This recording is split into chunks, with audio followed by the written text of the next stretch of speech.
Hello everyone, this is your educator Mansi Gupta. Welcome to ready for study. आज हम class 9th की science subject की worksheet करने जा रहे हैं। ये आपकी साइंस वर्कशीट 77 है और इसकी डेट है 27 जनवरी 2022। ठीक है स्टूडेंट, तो यहाँ पर आपको अपना नाम लिखना है, देन आपको यहाँ पर आपके टीचर का नाम लिखना है जो आपको साइंस पढ़ाते हैं, एंड देन आपको आपकी वर्कशीट स्टार्ट करनी है। जैसा कि आपको पता है, हम आपकी वर्कशीट में क्या कर रहे हैं, आपकी बुक का साइंस की बुक का चैप्टर पढ़ रहे हैं, why do we fall ill, यानी कि हम बीमार क्यों पड़ते हैं।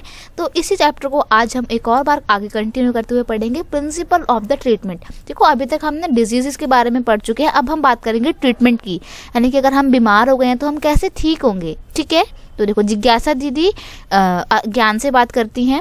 ज्ञान जो है वो जिज्ञासा दीदी से क्वेश्चन पूछता है कि जिज्ञासा दीदी, how do we treat communicable disease. अब देखो मैंने आपको लास्ट वर्कशीट में बताया था कि कम्युनिकेबल डिजीज़ और नॉन कम्युनिकेबल डिजीज़ क्या होता है। ठीक है, अब जो ज्ञान है वो जिज्ञासा दीदी से पूछ रहा है कि दीदी अगर किसी को कम्युनिकेबल डिजीज़ हो गई है तो वो कैसे ट्रीटमेंट कर सकता है अपनी इस डिजीज़ का। तो जिज्ञासा दीदी आंसर करती है, Gyan, we know that communicable disease are also called infectious disease. जैसे कि मतलब बोलती हैं कि कम्युनिकेबल डिजीज़ को क्या बोलते हैं, इन्फेक्शियस डिजीज़, क्योंकि वो एक पर्सन से दूसरे पर्सन को ईजिली ट्रांसफ़र हो जाती हैं, फैल जाती हैं। ठीक है, and are caused by the pathogens, और ये पैथोजेंस की वजह से होती है, यानी कि हार्मफुल माइक्रो ऑर्गेनिज्म की वजह से।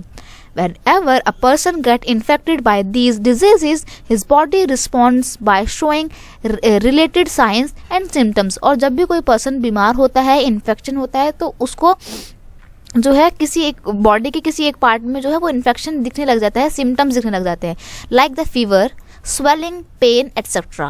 Doctor diagnose the disease on the basis of this symptoms. और डॉक्टर है वो इन्हीं सिम्टम्स के बेस पे इस डिजीज को जो है डायग्नोज करता है, मतलब पहचानता है। ठीक है, in the patient the infectious disease are treated in 2 steps which are also known as the principle of treatment. देखो कोई भी बीमारी हो उसको हम 2 तरीके से, 2 प्रिंसिपल के थ्रू जो है क्या कर सकते हैं, रोक सकते हैं और उसका ट्रीटमेंट कर सकते हैं। अब देखो ये जो 2 स्टेप्स हैं इनको हम बोलते हैं प्रिंसिपल ऑफ द ट्रीटमेंट। तो कौन कौन से हैं वो, ये 2 हैं।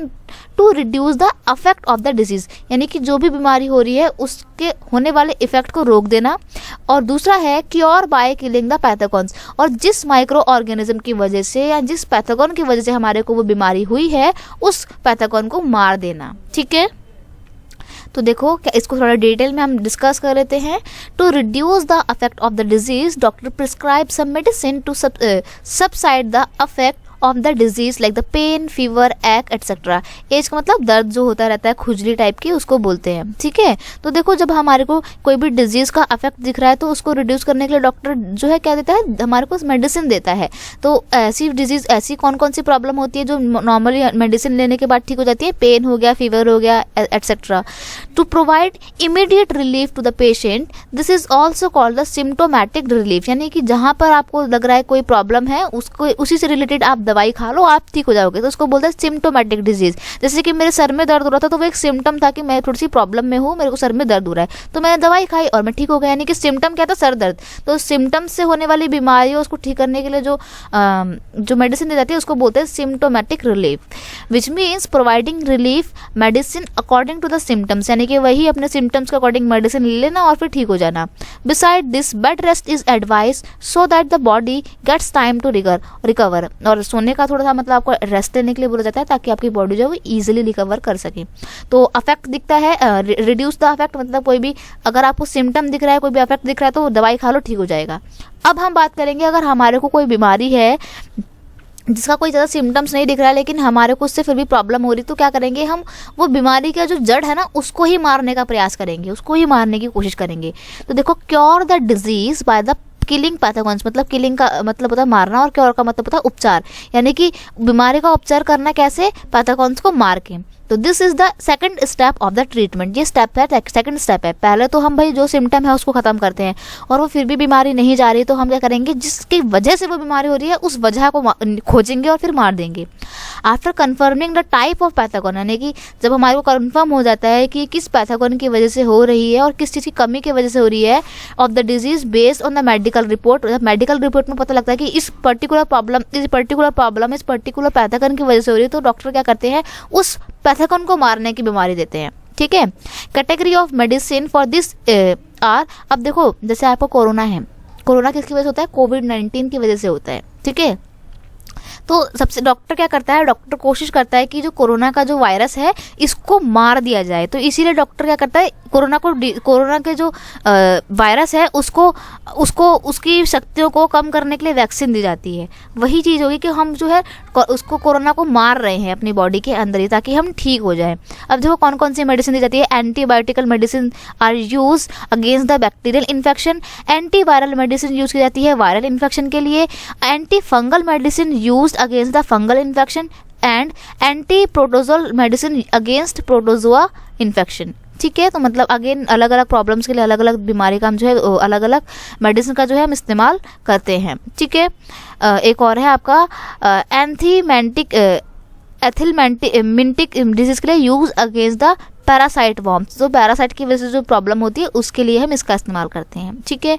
अब यहाँ पर आपको उसने बोला है एंटीबायोटिक और एंटी बैक्टीरियल मेडिसिन कौन सी होती है। तो बेसिकली एंटीबायोटिक क्या होता है, तो the medicine drug use to kill or stop the growth of bacteria, मतलब वो मेडिसिन जो डिजीज का जो कारण है, जो बैक्टीरिया है उसकी वृद्धि को रोक देती है, उसकी ग्रोथ को रोक देती है और उसको मार देती है, ठीक है। तो उसको ऐसी दवाइयों को बोलते हैं एंटीबायोटिक।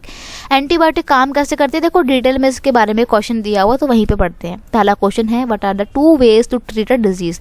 कोई भी डिजीज को ट्रीट करने के 2 तरीके कौन कौन से हैं, to reduce the effect of the disease, जो डिजीज का अफेक्ट हो रहा है उसको ही कम कर दिया जाए, और the cure by the killing the pathogen, और जिस पैथोगन की वजह से वो बीमारी हो रही है उस पैथोगन को ही जान से मार दिया जाए, ठीक है।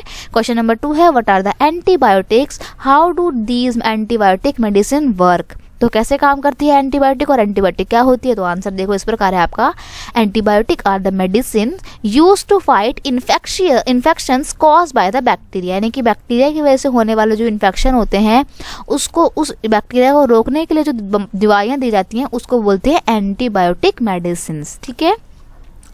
अब देखो antibiotic fight with the bacterial infection either by killing bacteria or slowing the suspending of its growth, या तो उस बैक्टीरिया को मार दिया जाता है या फिर उस बैक्टीरिया की जो ग्रोथ होती है उसको रोकने की कोशिश की जाती है। और ये कैसे काम करती है, देखो 3 तरीके हैं, अटैकिंग द वॉल और कोटिंग सराउंडिंग द बैक्टीरिया, यानी कि जो बैक्टीरिया बॉडी में प्रेजेंट है ना उसके चारों तरफ एक वॉल बना देता है ताकि उस वॉल के अंदर ही रह के वो बैक्टीरिया मर जाए और बाहर ना निकल पाए, ठीक है। और interfering with the bacteria reproduction, और ये जो आपका बैक्टीरिया था ना, इस बैक्टीरिया के अंदर एंटर करके वो बीमारी क्या करती है, इस बैक्टीरिया की ग्रोथ को रोक देती है, यानी कि ये बैक्टीरिया आगे अपने जैसे ही बच्चे ना दे, आगे और रिप्रोडक्शन ना करे, इसको रोकने के लिए वो उसके अंदर घुस के अटैक करती है, ठीक है। या फिर blocking the protein production of the bacteria, यानी कि इस पर्टिकुलर बैक्टीरिया को जहाँ से खाना मिल रहा है ना, उस खाना पहुँचाने वाली जो पाइप है या जो भी सोर्स है उसको ही ब्लॉक कर देता है। तो ये आपकी एंटीबायोटिक की 3 तरीके से काम करती है, ठीक है। चलिए आपका नेक्स्ट क्वेश्चन क्या है आपका, what is the production of viral drug more, why is the production of viral drug more difficult than the producing antibiotic. देखो जो एंटीवायरल मेडिसिन होती हैं, वायरल ड्रग्स जो होते हैं उनको बनाना मुश्किल होता है देन द एंटीबायोटिक। तो ऐसा क्यों, तो उसके पीछे 3 रीजन है आपके। Virus have few biochemical mechanism of their own. एक तो पहली बात, वायरस जो होता है उसके बायोमैकेनिकल फीचर जो होते हैं, मैकेनिज्म जो होते हैं वो कम होते हैं, ठीक है।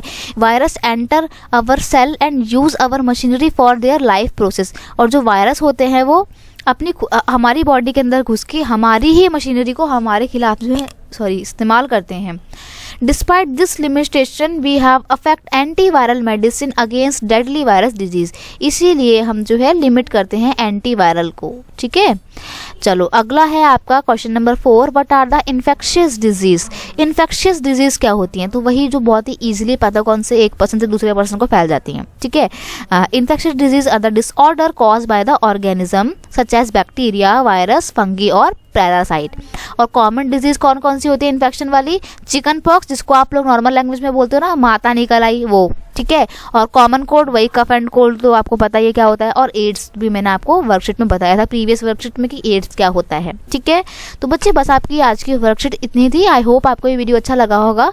तो अगर आपको ये वीडियो अच्छा लगता है इसे अपने दोस्तों के साथ और क्लास ग्रुप में शेयर कीजिए, वीडियो को लाइक कीजिए और कमेंट करके बताना वीडियो कैसा लगा। और अगर आप इस चैनल पर नए हो तो सब्सक्राइब करना मत भूलना। मिलते हैं नेक्स्ट वीडियो में नेक्स्ट वर्कशीट के साथ। अब तक के लिए थैंक यू सो मच बच्चे, बाय बाय।